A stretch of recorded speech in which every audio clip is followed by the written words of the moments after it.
ఉన్నటువంటి జగన్మోహన్ రెడ్డి యలహంక ప్యాలెస్లో ఉన్నారు. సార్, ఇప్పుడు వైసీపీ నాయకులు ఈ విధమైనటువంటి రెచ్చగొట్టేటువంటి వైఖరి ఒక విధానంగా తీసుకున్నట్టుగా కనిపిస్తూ ఉంటాయి. ఎందుకంటే విధానపరమైనటువంటి విమర్శలు అటు కేంద్ర ప్రభుత్వం మీదైనా రాష్ట్ర ప్రభుత్వం మీదైనా ఎవరైనా చేయవచ్చు. కానీ అలాంటి విధానపరమైనటువంటి విమర్శలు చేయడానికి వాళ్ళకేమి సబ్జెక్టులు దొరకనప్పుడు కార్యకర్తల్ని నిలుపుకోవడానికి లేకపోతే వాళ్ళకి కిక్ ఎక్కించడానికి ఈ విధమైనటువంటి రెచ్చగొట్టేటువంటి వ్యాఖ్యలు చేస్తున్నారనేది అది ఒక పద్ధతిగానే వాళ్ళు పాటిస్తున్నారనేది మనకి కనిపిస్తా ఉంది.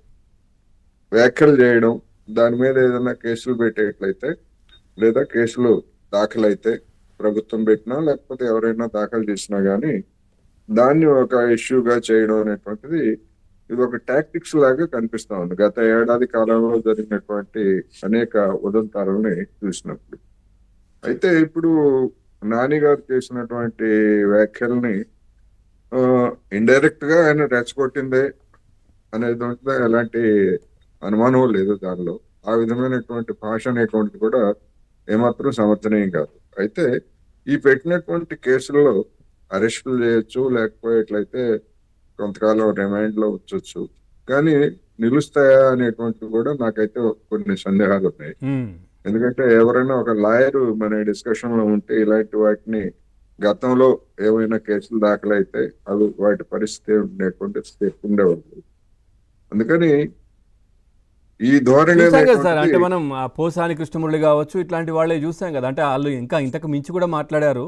సో వాళ్ళు ఉండడం, కొంతకాలం ఉండడం, పీటీ వారెంట్లు, ఆ తర్వాత రిలీజ్ అయ్యి రావడం జరిగాయి కదా. పవన్ గారు నేను చెప్తుంది అదే, అరెస్టులు కావచ్చు, లేకపోతే ప్రాథమికమైనటువంటి దాంతో రిమాండ్లు పంపొచ్చు, ఇవన్నీ చేయొచ్చు. కానీ ఫైనల్ గా వచ్చేసరికి కోర్టుల్లో దాని మీద జరిగేటువంటి వాద ప్రతివాదాలు లేదా కేసులు ఏ మేరకు నిలుస్తాయి ఏమిటనేటువంటిది అంతిమంగా కదా వచ్చేది. నేను అందుకే చెప్తున్నా, గతంలో కూడా బహుశా నేను చెప్పుంటాను మన డిస్కషన్ లోనే.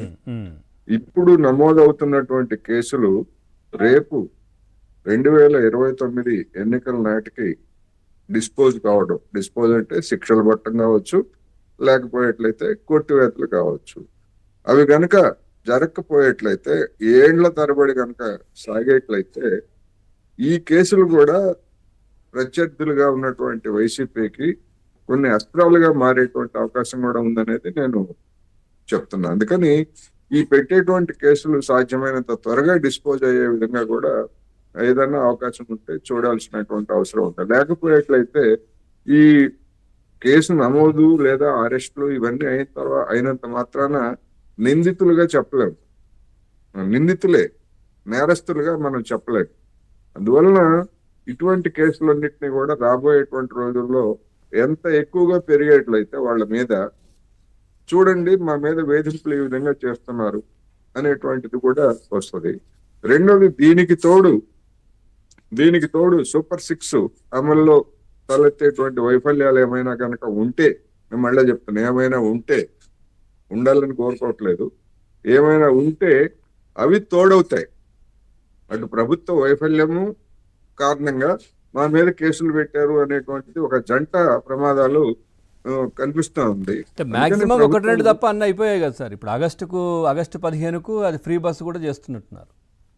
అందుకనే ఇంకేమైనా మిగిలినటువంటి అనేక అంశాలు ఉన్నాయి రాబోయేటువంటి రోజుల్లో, ఉపాధి లేకపోతే ఇట్లాంటివి అనేకమైనటువంటి అంశాలు ఉన్నాయి కనుక వీటిల్లో ఏమైనా తేడాలు వచ్చేటైతే ఈ కేసులు అవి రెండు కూడా జంటగా జమిలుగా రాజకీయపరమైనటువంటి దాడికి ఉపయోగించుకోవడానికి ఒక పథకం ఆలోచించినట్టుగా కనిపిస్తా ఉంది.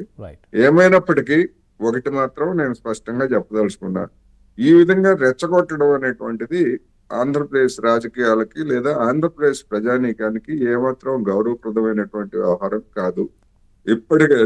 ఇప్పటికైనా వైసీపీ కావచ్చు లేదా వైసీపీకి ప్రత్యామ్నాయంగా కొంతమంది తెలుగుదేశం నాయకులైనా ఎక్కడైనా ఇటువంటి వ్యాఖ్యలు కనుక చేసేట్లయితే, తెలుగుదేశం కావచ్చు, జనసేన కావచ్చు, వాళ్ళు కూడా అటువంటిది ఏదైనా చేసేట్లయితే వాటిని నివారించుకోవాలని మాత్రం నేను చెప్పదలుచుకున్నాను. రైట్. సాహెబ్ గారు నమస్కారం. నమస్తే అండి పవన్ గారు. రైట్ సాహెబ్ గారు, నమస్తే అంటే సార్. ఇట్లాంటి రెచ్చగొట్టే వ్యాఖ్యలు చేయడం, ఆ తర్వాత మళ్ళీ అజ్ఞాతంలోకి వెళ్ళిపోవడం, ఏంటిది? ఎట్లా అంటే మీరు వెసులుబాటు కల్పిస్తున్నారా?